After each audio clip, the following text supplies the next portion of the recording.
Latinidades, afinidades, y por el rumbo que el pueblo mande.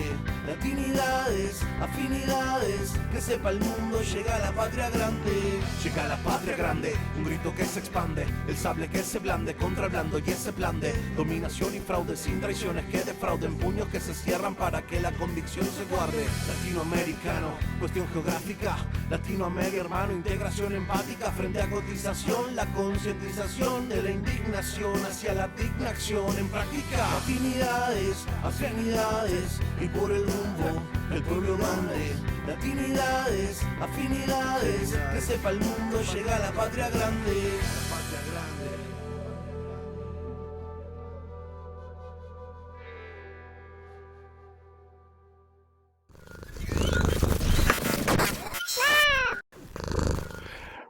Buenos días, España. Buenas tardes, México.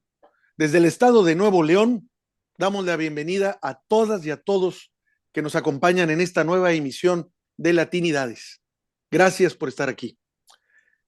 ¿Qué pasa en España? ¿Qué está pasando? ¿Qué sucede?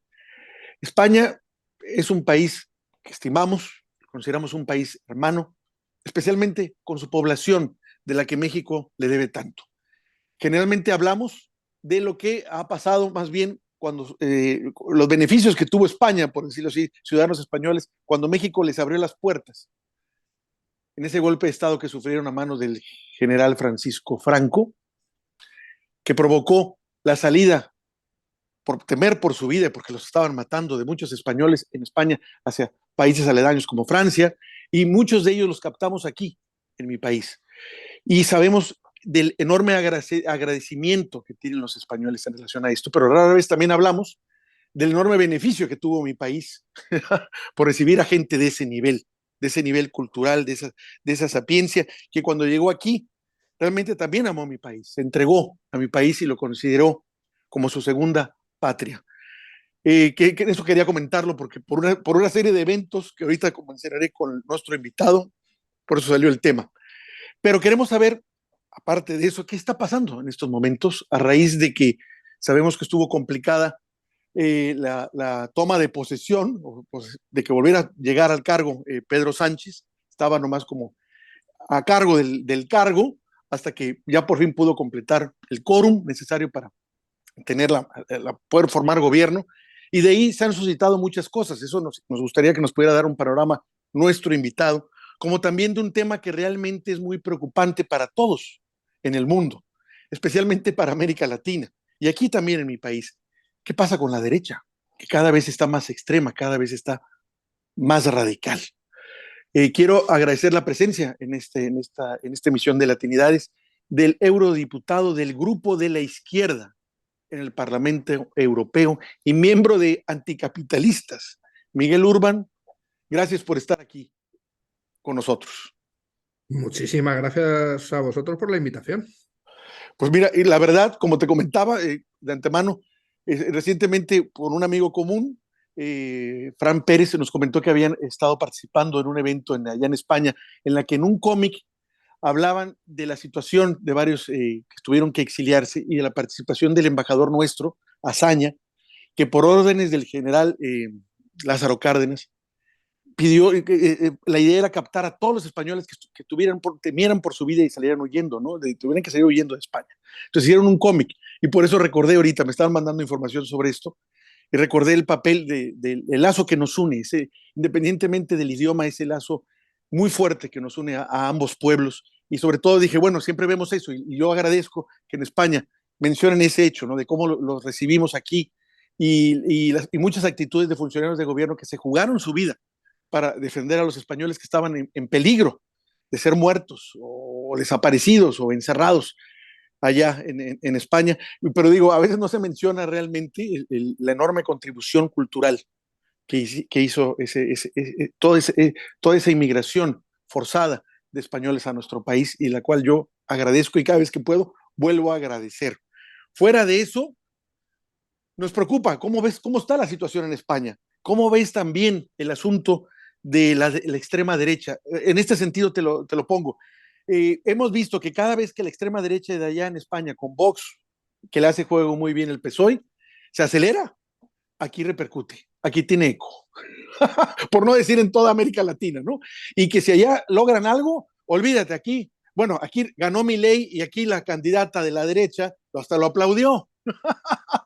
Y luego le tuvieron que bajar el tono, que no, que ella no era tan derecha extrema, pero para que te des una idea. Entonces, lo que sucede repercute con la extrema derecha en todas partes. Y la de España nos preocupa porque financia muy bien aquí, la que está acá. Aquí, y como la de América Latina, ¿para qué nos hacemos tontos? Sabemos bien que cada vez que vienen aquí a pasearse, intuimos muy bien que vienen enviados por empresas extranjeras que estuvieron haciendo su agosto en nuestros países y que con los gobiernos progresistas se les limitó las grandes ganancias que tenían y que a través de apoyar a grupos de extrema derecha o grupos de derecha esperan volver otra vez a tener a los contactos con los que se beneficiaban así en robo en despoblado en cada país donde han, por desgracia, operado y donde han encontrado, sobre todo, gente de cada lugar que vende su país por contratos miserables a cambio de dinero. Esa es la verdad, ¿no? Entonces nos preocupa mucho qué está pasando allá y cómo puedas ver tú las cosas. Ahora sí que te dejo, por favor, para que nos cuentes, porque incluso sabemos que vas a sacar próximamente un libro sobre esto. Bueno, serían varias cuestiones, ¿no? Primero, si queréis, podemos ir a lo más concreto, a lo que está pasando en España, y luego Vale. podemos ver la cuestión de la radicalización de la derecha, la nueva ola reaccionaria global que estamos viendo, que se expresó evidentemente el otro día con la toma de posesión de Milei, que hemos visto con Bolsonaro, que tenemos con Bukele, que podríamos ver en otros muchos países también europeos, ¿no? Yo creo que es interesante el poder analizarlo y también la importancia y los lazos que tiene Vox con esa ola reaccionaria latinoamericana, ¿no? Incluso los lazos tan personales políticamente que tiene con la derecha mexicana, especialmente con el Yunque, ¿no? Pero luego, si queréis, vamos un poquito con eso. ¿Qué es lo que pasó en España? ¿Que no ganó la derecha? ¿Que no ganó la derecha? Eso fue el elemento fundamental que pasó, que ellos ya estaban repartiendo ministerios. Ya estaban repartiendo ministerios. Aquí en el Parlamento Europeo algún eurodiputado se volvió a Madrid pensando que iba a ser ministro. ¡Wow! Claro, y entonces ellos tenían ya como datos de que iban a ganar seguro, ya estaban repartiendo pues el gobierno y la derecha suele llevar muy mal perder, porque cree que el país le pertenece. Ellos se creen. Estás hablando de mi país, ¿eh? Estás hablando de mi Claro, pero país. estamos hablando de la derecha. La derecha son señoritos. La derecha son señoritos que se creen que el país es su cortijo, es su finca. Y entonces la gestionan como si fueran su finca. Entonces no pueden pensar que ellos no gobiernen la finca, ¿sabes? Y entonces Claro. eso es lo que pasó en España. Y lo que hemos visto es justamente un rebrote profundamente autoritario de una derecha que se creía ganadora, que ha perdido las elecciones porque la suma entre el Partido Popular y Vox no da para formar gobierno, no da mayorías parlamentarias porque estamos en un sistema parlamentario, democracia parlamentaria, y entonces ven como ilegítimo, como dictadura, todo lo que sea no gobernar directamente ellos. Y como vimos con Trump y con el trumpismo, con el asalto al Capitolio, como vimos con el bolsonarismo, con el asalto a el Senado y el Congreso brasileño, lo que estamos viendo es una derecha minoritaria hasta ahora en las calles, pero que se ha movilizado mucho este último mes y medio, sobre todo en las sedes del Partido Socialista, muy especialmente en Madrid. Es un fenómeno muy madrileño en ese sentido, muy de la capital del Estado, que se niega en cierta medida a reconocer el resultado electoral, ¿no?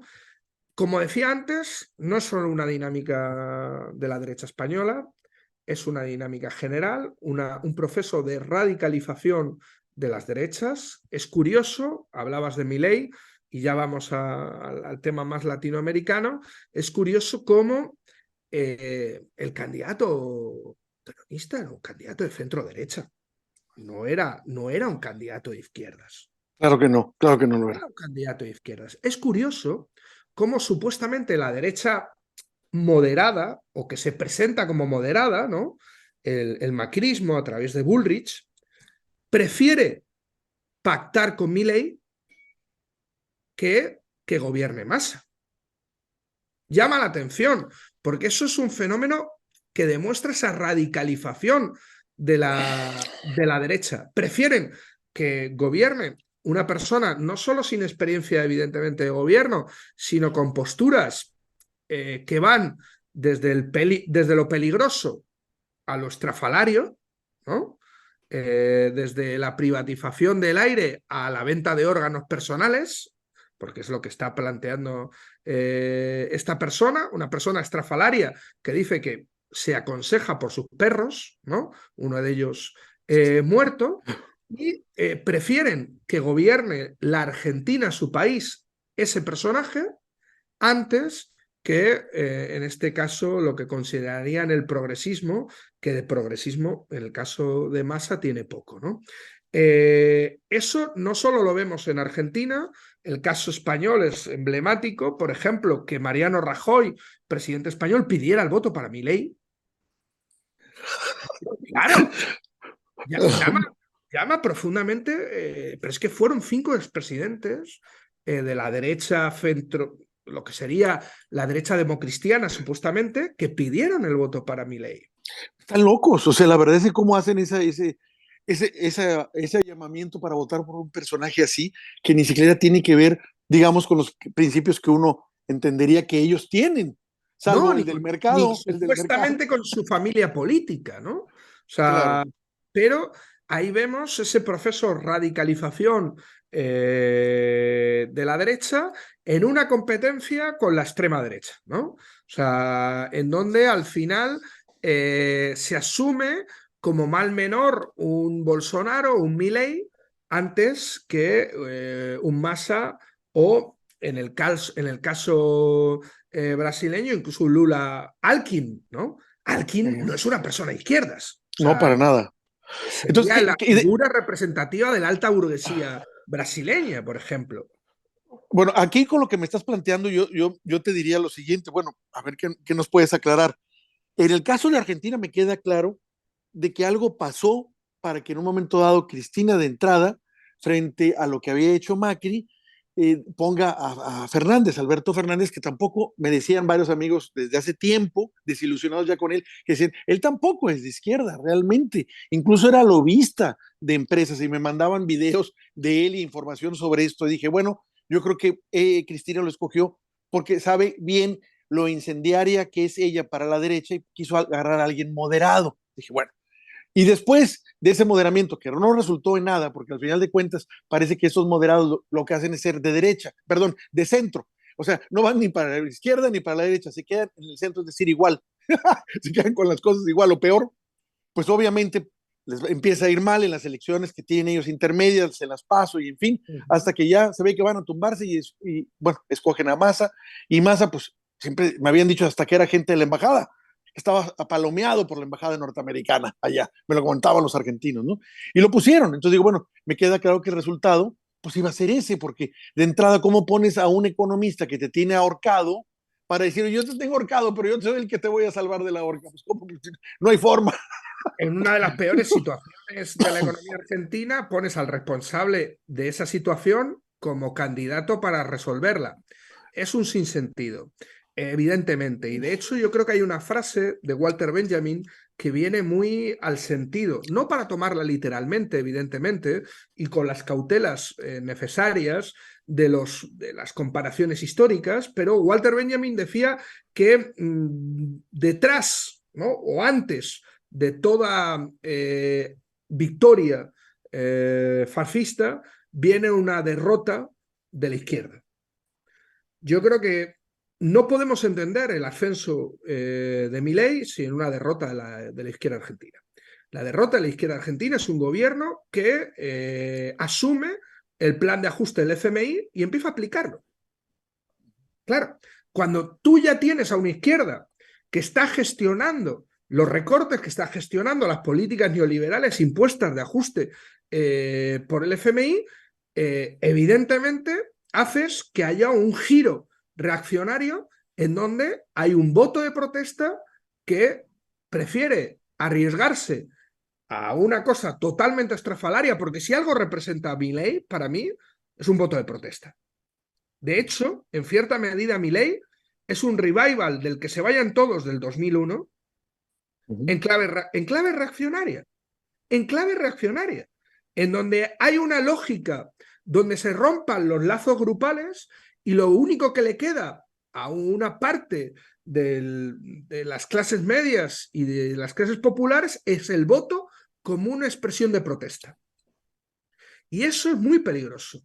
Y eso viene motivado por una desilusión y una frustración de las expectativas en donde la izquierda, en el caso argentino, tiene mucho que decir, ¿no? Yo creo que esto es una cuestión importante, pero no podríamos entender el ascenso tampoco del propio Bolsonaro sin una reacción antipetista también de la sociedad brasileña en su momento. De hecho, jugó un papel muy importante todo lo que fueron las movilizaciones del 2013 contra los despilfarros del gobierno Dilma con la cuestión de las Olimpiadas, del Mundial, el tema de la subida del transporte. Ese tipo de elementos tienen un peso a la hora de entender el giro reaccionario en el que estamos, evidentemente con cuestiones muy particulares, siempre de contexto, en el tema latinoamericano, el papel que están jugando las sectas evangelistas pentecostales y neopentecostales tiene, en el caso especialmente brasileño, un papel muy importante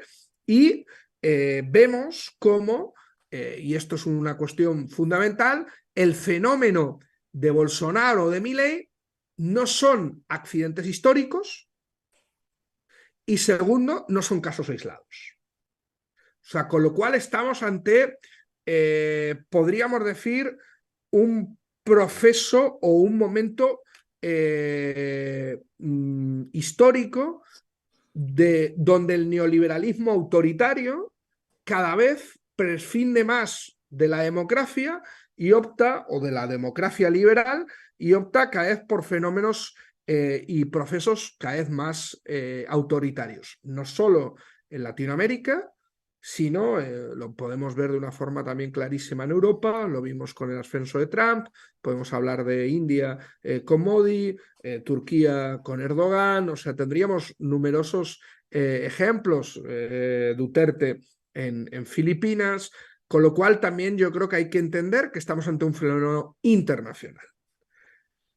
Y donde, en el caso latinoamericano, y aquí está el tema de Vox, vemos una extrema derecha con un fenómeno internacional, pero que también tiene una lógica internacionalista. Vemos una extrema derecha cada vez más coordinada. En la propia toma de posesión de Milei, con toda la presencia de la extrema derecha internacional, con el propio Santiago Abascal en la toma de posesión, el primer ministro húngaro Orbán, nunca confundir con Urban, eso es importante. No, me ha pasado alguna vez, me ha pasado alguna vez y más en Europa, sobre todo en el Parlamento, ¿no? Con todos estos sectores de la extrema derecha a nivel global participando, demostraban una conexión que es mucho mayor de la que pensamos. Mucho mayor de la que pensamos. He hecho el caso de Vox con la Carta por Madrid y el Foro de Madrid. Es un intento de articular todo lo que sería la extrema derecha latinoamericana desde una perspectiva, por cierto, muy neocolonial. O sea, son los españoles los que vienen a articular a la extrema derecha latinoamericana. Sí, así se maneja. Es increíble. O sea, la extrema derecha latinoamericana tiene metido el colonialismo hasta... Pero yo creo que no se sienten latinoamericanos. Espérame, me voy a un caso real que yo he visto, nadie me lo contó. Estoy en un chat en la que hay mucha gente de derecha, abrumadoramente de derecha, que es un odio el que destilan. Pero el odio realmente te lo achacan a ti, pero el odio lo destilan. Y hay varios gente de funcionarios públicos de aquí, hay un diputado de derecha, panista, sí, no quiero decir el nombre, no tendría problema en decirlo, pero me da pena. De repente manda videos y manda videos del rey de España. O sea, se la pasa atacando a nuestro gobierno federal, o sea, el presidente López Obrador, siendo el diputado local, pero él de repente manda videos de allá del rey de España. Entonces digo, oye, a ver, espérame, ¿a quién sirves tú? ¿De qué lado estás? Entonces, por eso te digo, eso que tú me estás diciendo, te lo estoy diciendo ahorita, así a nivel real, grotesco. ¿Eh? Pues yo recuerdo, en serio, yo recuerdo de una conversación con unas personas de derecha radical, extrema derecha chilena, donde dicen, nosotros los europeos, no, ustedes no son europeos, son latinoamericanos. ¿De qué se avergüenzan? O sea, ¿por qué tienen que... y al final, esa gen tan metido neocolonial hace que un grupo que es la cuarta fuerza en el Congreso español esté profundamente sobredimensionado en sus relaciones internacionales en América Latina. Al final le ves coordinando a la extrema derecha y tú dices, pero por favor, ¿sabes? Tendrías que ir, si acaso, humildemente, a que te dieran un poquito de clases de cómo haces tú las cosas. De hecho, no es casual que el primer viaje internacional de Vox a América Latina fuera a México. No, yo lo sé. Acabas de darme un dardo así que dije, ay, ese duele. Claro, no es casual, no es casual. No es casual, llevan tiempo intentando favorecer un proceso de extrema derecha en México. Ellos tienen, la fundación de Vox tiene mucho que ver con lo que sería la secta del Yunque, y de hecho hay muchos elementos del Yunque dentro de Vox que tienen una relación directa con México, incluso en temas de financiación, a través de Hazte en su momento y de Sit and Go. Que se haya hecho el foro por la familia hace un año justamente en Ciudad de México no fue tampoco algo casual. O sea que vemos cómo hay ciertos elementos donde hay una coordinación internacional justo cuando en la izquierda estamos más descoordinados internacionalmente. Eso es bien doloroso porque no entiendo yo cómo se manejan. Como dices tú, tienen un chip heredado de alguna forma de siglos, totalmente, ahora pudiéramos definir como neocolonial, que es terrible porque realmente, como dices tú, se sienten europeos y desprecian a sus propios connacionales en base a un clasirracismo muy Un bajo. racismo clasista brutal, totalmente. Brutal, brutal. Entonces En es Perú horrible. con Keiko es brutal. Bueno, ahí te iba a mencionar un ejemplo que cuando estaba el asunto de que le quería impedir la toma de posesión Keiko a Pedro Castillo antes de que le dieran el golpe, yo vi fotos que me mandaban las gentes del Perú de gente morena, cabello oscuro, que podían pasar como indígenas gente de los pueblos originarios de Perú haciendo el saludo nazi. Sí, sí.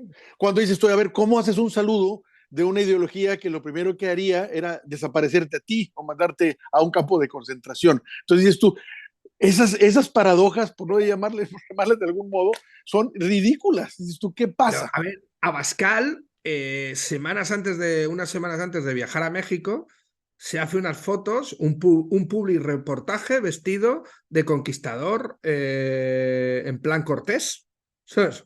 Con el casco y demás, y con declaraciones de nosotros fuimos a liberar a los pueblos mexicanos de los aztecas. O sea, con una relectura y una revisión histórica en donde se intenta recuperar la mítica idea del imperio español, y donde hay una revisión histórica totalmente perniciosa que solo se puede entender desde una lógica neocolonial por parte de la extrema derecha española, que acepta la extrema derecha latinoamericana. Estos fenómenos, como dices tú, se están coordinando cada vez más y vemos esto en muchos países de América Latina. Vemos cómo se reúnen personajes así tan sui generis como Mario Vargas Llosa, en fin, que tal vez como escritor pasa, pero fuera de ahí no le veo yo nada relevante. Les digo, yo a veces cuando se habla del tema, le digo, ese señor no puede ser referente no más que de literatura, porque en términos de ética, pues él ataca lo que en otras partes calla. Cuando Y eres de ético, hecho, tienes que ser parejo. Le digo, en términos de referente moral, pues se casó con su tía y luego la deja para casarse con su sobrina. Y luego la deja para andar con una socialité allá en España que al final de cuentas, no, ya no me gustó, yo la regreso. Y bueno, y sobre todo no hay ningún referente, me refiero político, porque salió huyendo cuando llegó Fujimori, dijo, corro, patas para qué las quiero, me voy a España y me cambio la nacionalidad para que no me extraigan. O sea, si hubiera sido hombrecito, se hubiera quedado ahí a luchar, como se quedaron muchos y no lo hizo. sobre todo es gafe. O sea, a mí me llama la atención. O sea, es la única vez que acertó con Milei, pero él apostó por Katz en Chile y perdió. Apostó por Keiko en Perú y perdió. Apostó por el personaje innombrable que se presentó contra Petro en Colombia y perdió. Apostó con Bolsonaro contra Lula y perdió. Yo cuando vi que firmaba una carta apoyando a Milei, dije, ya perdió Ya. Milei, ya perdió, ya perdió. O sea, Oh, Milei contra el gafe de Vargas Llosa no va a poder ganar. ¿Sabes? Al final me equivoqué, ¿no? O sea, hasta pudo con el gafe de Llosa. Pero es verdad que este señor, sobre todo, ya más que referente cultural, lo que es un referente de lo que apueste Vargas Llosa, lo contrario. mira qué bueno. Bueno, lo que te quería comentar era, se están coordinando de alguna forma y sí estamos viendo este tipo de cosas que no entendemos. Una de las cosas que a mí me llama la atención es que los que dominan las redes sociales es la derecha. Si te fijas, Katz la llegó a dominar, Milei la llegó a dominar, Bukele la domina y Bolsonaro también las dominaba. Y digo, ¿qué líder de izquierda? ¿Por qué pasa con los líderes de izquierda que no atienden las redes? O se vuelven modositos, o sea, moderados porque tienen miedo que enojar a la derecha. Y digo, oye, es que como quiera lo vas a enojar simplemente porque estás vivo. Ya el que tengas tú una ideología de izquierda, ya es molestia para ellos. Ya si le ejerces es otra cosa. Entonces, ¿a qué le tiras? Si le estás pensando que ellos se pueden enojar. Pues que se enojen. Con personajes como Bukele, Milei, ellos no les importa que tú te enojes, ni que te aterres, y ahí avanzan. ¿Por qué tú sí eres modosito en las cosas? ¿Por qué no dices algo así como que vamos a recuperar todas las empresas públicas que las élites nos han robado y les vamos a cobrar el impuesto que se merecen? No, todos tienen miedo, por lo menos en mi país. Te lo paso. Pero lo que te quería decir era, viendo tú esto y que ya vas a, que incluso tienes un libro sobre esto, ¿qué podemos hacer desde la izquierda? Que no sea reacción simplemente? Porque cuando reaccionas, digamos, de alguna forma pierdes tu iniciativa y solo estás actuando en base a lo que hizo el otro. ¿Cómo podemos ir más allá y realmente actuar y no solo reaccionar a lo que está haciendo la derecha en todo el mundo? Y te digo, a mí me preocupa mucho la derecha de España porque la noto muy salvaje, muy grosera, descarada. Vamos, incluso gente que yo que sé que son de derecha, aunque no estén afiliados oficialmente a algún partido, como la persona esta que de Iberdrola, si no me equivoco, que se reía, que dije, es que son tontos los españoles. Cuando los tenía agarrados ahí totalmente cercados con los recibos de luz. O sea, pues claro que se burla porque si me pagan lo que yo quiero, hago lo que yo quiero, pues son tontos, hombre, pues vivo de ellos. Esa soberbia, esa soberbia que tiene ciertas élites empresariales que están totalmente aunadas a esta derecha, ¿qué podemos hacer ante eso? ¿Cómo podemos reaccionar? Y si ese fuera nuestro caso, pero sobre todo, ¿cómo podríamos actuar para dar un paso más allá? ¿Cuál es tu idea de esto? Bueno, creo que evidentemente no hay fórmulas mágicas, ¿no?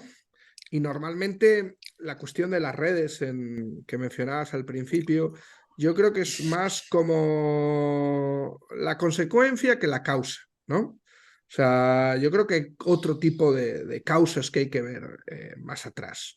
Yo hace tiempo, cuando nosotros anticapitalistas fuimos uno de los fundadores de Podemos, ¿no? En su momento, y yo decía que el gran peligro que tenía Podemos era moderarse y sobre todo, el peligro que a mí me parecía más importante era normalizarse, ser un partido más. Yo creo que ahora el momento político en el que nos encontramos es un momento político de polarizaciones, de radicalidad, y en donde las mayorías ya no se construyen por el centro, como históricamente se estudia en las clases de ciencias políticas, sino que las mayorías se construyen desde los extremos. ¿Y ya lo ves así de claro, así? ¿Milei? ¿Más extremo que Milei? No puede haber, pero me refiero, ese pudiera ser una excepción más que la regla, ¿no? Pero ahorita Vale, ya digamos. vamos. No, claro, pero vamos. Bolsonaro. Claro, Bolsonaro, ahora, claro, teniendo a Milei enfrente, parece hasta razonable, pero Bolsonaro era un esperpento, Terrible, sí, era terrible, terrible. terrible. Trump, Híjole. Orban, Meloni en Italia. Que una neofascista esté gobernando Italia 100 años y que tome posesión 100 años después de la marcha de las camisas negras sobre Roma, demuestra el momento político de polarización en el que nos encontramos. Toda esta gente no ha construido su base, sus mayorías políticas desde la moderación o desde el centro, sino justamente desde la irreverencia, desde lo políticamente incorrecto, incluso reconstruyendo un elemento contracultural que tenía, por ejemplo, la izquierda de los años 70, ¿no? O sea, ahora la izquierda parece que defiende el orden, lo establecido. Sí, se volvieron conservadores. ¿Qué les pasó? Somos profundamente conservadores. Lo políticamente correcto, ¿no? Todo esto. Y viene la derecha. Y en vez de. Y además es una política incorrecta, profundamente inocua para el poder. No es como lo que sería la política incorrecta de transgresión de los años 70 en lo político, en lo cultural, que era de disputa del poder establecido. No, la extrema derecha no se mete con el empresario, se mete con el migrante. Lo políticamente incorrecto es decir moros de mierda. No es decir empresarios de mierda. La extrema derecha, para ser políticamente incorrecto, se mete con las mujeres, se mete con el feminismo, no se mete con la extrema derecha, con los empresarios, con la oligarquía, con la propiedad, no, nada de eso. Es profundamente funcional al poder, pero desde una lógica irreverente, transgresora. Es curioso, es muy gatopardiano en ese sentido, ¿no?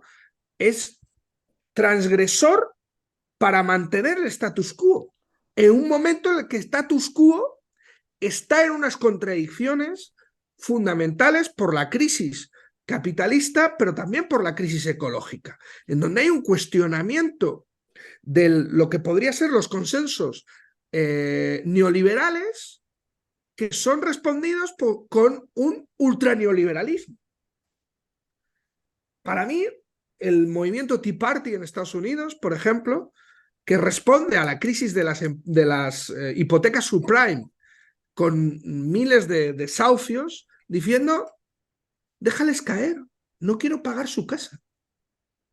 Esa lógica que habla de la metafísica neoliberal, cómo se ha metido hasta en el tuétano de las personas, ¿no?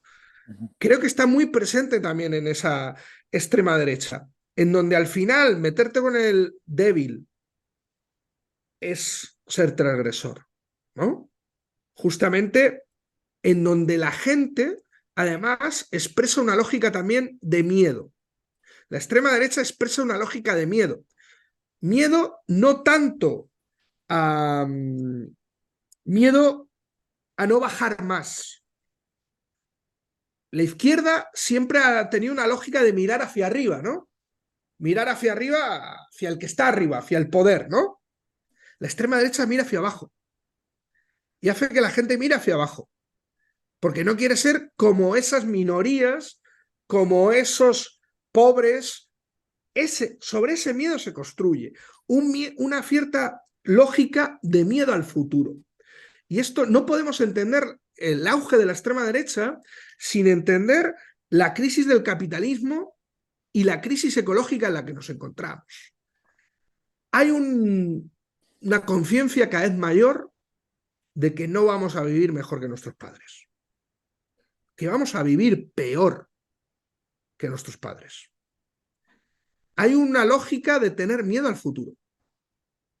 Somos una generación, empezamos a tener generaciones, sobre todo la gente más joven, que no imagina el futuro. De hecho, Mark Fisher hablaba de una lógica capitalista de cancelación del futuro. Y él hablaba en el tema cultural de que ya no se creaba nada culturalmente, que todo eran remakes, todo eran películas de los 90 que volvían a ponerse de moda, juegos de los 90 que se podían otra de moda, la ropa, la moda de la ropa que se volvía de los 80 que volvía a ser, ¿no? Esa lógica de cancelación del futuro, de miedo al futuro, hace que la extrema derecha aporte una propuesta política y es profundamente reaccionaria. Es de, ok, si no queremos pensar en el futuro, si nos da miedo el futuro, volvamos al pasado. La extrema derecha nos está proponiendo una vuelta al pasado. Por eso también hay una mitificación de lo que fue el imperio, la colonización, los momentos álgidos de cada país. El propio Milei habla de cuando Argentina era grande. ¿Qué mayor eslogan de vuelta al pasado que volver a hacer América grande otra vez? Está asumiendo la decadencia del imperio norteamericano y lo que propone es volver a hacerlo grande, volver a ese pasado, un pasado que no volverá. Sobre esa idea reaccionaria es sobre la que se construye, sobre ese momento reaccionario es sobre la que se construye la extrema derecha. Y la izquierda ha dejado de pensar el futuro. No tenemos una propuesta de cómo vamos a gestionar la crisis del capitalismo. No tenemos una propuesta anticapitalista que plantee un futuro no capitalista. Eso se perdió en la izquierda. No tenemos propuesta de futuro, no tenemos... nuestra propuesta es profundamente presentista, de orden, de lo políticamente correcto, no tenemos una lógica metida de gestión de la crisis ecológica, de cómo vamos a repartir los recursos escasos, porque la extrema derecha sí tiene una propuesta. Ok, hay recursos escasos. Vamos, expulsemos a sectores sociales del derecho al acceso a esos recursos. ¿Y a quién expulsamos? A los migrantes, a las mujeres, a los pobres. Una lógica de expulsión. Pero la izquierda no cuestiona el reparto. Ha dejado de empezar a cuestionar el reparto. Ha dejado de empezar a cuestionar que el señor de Iberdrola a lo mejor tiene que dejar de ser el señor de Iberdrola para que tengamos un futuro. Yo creo que hay un elemento evidentemente correlacionado entre el auge de la derecha y los descensos de la izquierda. No es matemático, ni milimétrico, ni muchísimo menos, pero cuando Podemos estaba en auge, Vox no existía. Cuando Syriza estaba en auge, la extrema derecha griega estaba en retroceso y las políticas neoliberales estaban en retroceso. Claro, yo creo que cuando aquí la extrema derecha tenía fuerza, en Europa, en América Latina estabais viviendo lo que sería la primera década de gobiernos progresistas, ¿no? No existía ese momento reaccionario con el que vivimos ahora mismo. Evidentemente, no es todo, como decía, matemático, pero sí que tiene relaciones. Entonces, ¿cómo combatir a esa extrema derecha? Pues primero, pensando que podemos tener un futuro no capitalista. O sea, pensar que puede haber futuro más allá del capitalismo. O mejor aún, pensar que no hay futuro con el capitalismo.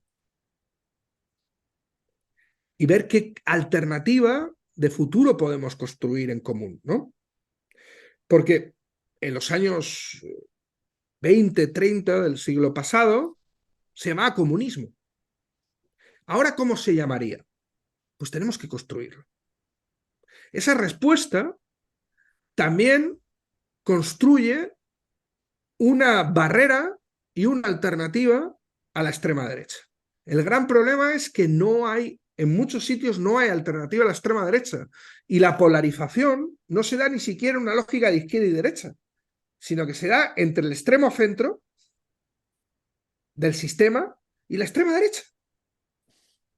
Claro. O sea, ¿qué representaba en las elecciones argentinas más el sistema o el régimen que Massa? Claro. ¿Quién lo representaba mejor? Yo creo que es un elemento muy, muy importante. Y una de las grandes victorias que tuvo Trump fue una lógica de transvestismo político de un multimillonario hacer convertirse de la noche a la mañana, ¿no?, en un outsider, ¿sabes?, de la política, ¿no? Un outsider antirrégimen, ¿no?, antisistémico, ¿sabes? Es curioso. Y cómo muchas veces la izquierda parece como parte del sistema. Y claro, si el problema es el sistema, la izquierda es parte del problema. Entonces eso es un elemento que a mí me preocupa mucho. Yo intento analizar en el libro, con lo que hablabas, que por cierto se llama Trumpismos, una radiografía de la extrema derecha internacional. Lo que intento plantear es esa radicalización de la derecha, estos fenómenos, este momento reaccionario, este autoritarismo reaccionario que estamos viviendo, pero lo intento conectar con la crisis del capitalismo y con la crisis ecológica, que son las bases materiales de esta extrema derecha. Esta extrema derecha no sube porque comuniquen mejor, porque tengan mejores redes sociales, que puede ser que las tengan y puede que comuniquen mejor, pero no es el elemento central que sustenta el crecimiento de esta extrema derecha, no como un fenómeno particular de un país, sino como un fenómeno internacional. Ese es el elemento. Con lo cual, ¿qué mejor política antifascista que hoy que construir comunidad, reconstruir lazos de clase, reconstruir y pensar que es posible, como decía antes, una alternativa a la utopía del crecimiento sin límites que nos plantea el capitalismo, ¿no? Pues hoy nos acabas de decir cosas muy interesantes. Me has hecho reflexionar en varios conceptos que estás diciendo, algunos hasta muy gráficos, pero que son de tesis, como dijiste ahorita. La izquierda mira hacia arriba y la derecha mira hacia abajo. Esa imagen es una tesis, porque ahí viene todo el afán de la izquierda, dice, oye, déjame salir un poco, quiero tomar el poder para llegar, y ahí viene toda la narrativa, digamos, de la izquierda, de ahí parte de esa visión. Y los otros desde abajo de que nadie más sube, nomás que yo desde acá, y yo desde acá los veo y ahí se quedan. Wow, es En terrible. cierta medida, la izquierda lo que quiere es asaltar los cielos, en teoría, o esa era la izquierda, de la que nosotros nos sentimos, pues en cierta medida, referencia, y la derecha lo que quiere es no tocar el barro. Claro, quedarse ahí arriba, mirando hacia abajo. Claro. Mira, vamos a estar pendientes de tu libro, esperemos que luego salga aquí próximamente en México y también tener la oportunidad de que vengas acá a alguna participación precisamente de este libro. Nos encantaría luego también tener oportunidad de charlar contigo ahí y nos dejas preocupados porque realmente desconozco, entiendo la naturaleza del reto, cómo dar respuesta a algo que no se le ha dado respuesta también en mucho tiempo, en décadas, por no decir siglos. Pero ahora, dada las circunstancias, la urgencia, tienes que darla ya te tardaste, tienes que dar ya la respuesta para poder tener un futuro, O sea, un no capitalismo. ¿Cuál es nuestra propuesta? Hemos hecho esbozos, se han hecho intentos y a veces van bien, a veces medio mal, luego hay retrocesos y se vuelve otra vez a lo mismo. Y digamos, hay balbuceos, pero necesitamos ya tener una oración, algo que determine, porque hay mucho en peligro ya, desde el cambio climático, el cómo las grandes empresas dominan realmente países. Lo vemos en el caso de Argentina con los fondos buitre, ¿no? Como la traen o la trajeron y luego todavía le acaban de sacar otra amenaza hace un mes y medio en cuanto a esos fondos buitre. Entonces, ya es ahorita cuestión de supervivencia, ¿no? De encontrar una respuesta. Pero me dejas con la sensación y la duda de si tenemos la capacidad de darla. Está a la altura de ese reto. Bueno, y hay un buen amigo, un pensador ecosocialista español, Jorge Rietzmann, que él dice que no tenemos tiempo para ser pesimistas. Muy buena frase. Ya ni tiempo nos tenemos para eso. Miguel, de veras te quiero agradecer esta charla. Sabemos que estás ocupado. Dijimos, bueno, España, porque no sabíamos concretamente dónde te íbamos a tener oportunidad de hacer la charla. Si en España, ya nos dijiste que estás en Estrasburgo, que están ahorita en varias sesiones ahí del Pleno, allá del Parlamento. Te agradezco de veras el tiempo que nos diste. Fue muy agradable, de veras, y muy interesante pues, todo lo que nos has dicho. De veras me dejas pensando bastante. Y estas charlas a veces no son agradables, digo muchas veces. Esto se me hizo muy agradable, aunque los temas no lo son. Son temas realmente muy serios, ¿no? Pero digo, esta charla me resultó agradable porque a veces el tema es muy feo, horrible por las cosas que se tienen que decir y la forma en que se desenvuelve tampoco es agradable y termina uno deprimido. Le digo, bueno, pero es que es la realidad. Esto no es un talk show de ratings para ver, no, es la realidad. Y ahorita, digamos, nos estás planteando la realidad, pero de una forma, como tú dijiste, sin tiempo de ser pesimistas. Bueno, eso ya está, ya pasó a otra cosa. Te agradezco de veras esto y no dudes que te volvamos a convocar recientemente para saber qué pasa y cómo evoluciona esta derecha.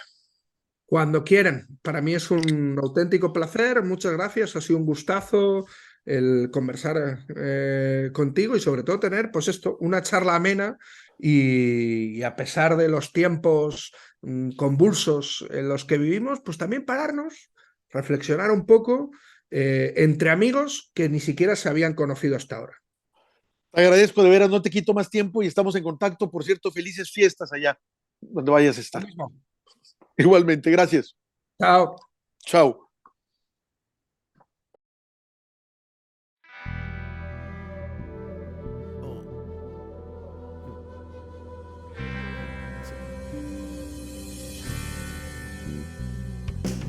Latinidades, afinidades, ir por el rumbo que el pueblo mande.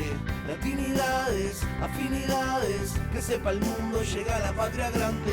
Llega a la patria grande, un grito que se expande, el sable que se blande contra el blando y ese plan de dominación y fraude, sin traiciones que defrauden, puños que se cierran para que la convicción se guarde. Latinoamericano, cuestión geográfica, Latinoamérica hermano, integración empática frente a cotización, la concientización de la indignación hacia la digna acción en práctica. Latinidades, afinidades, y por el rumbo el pueblo mande.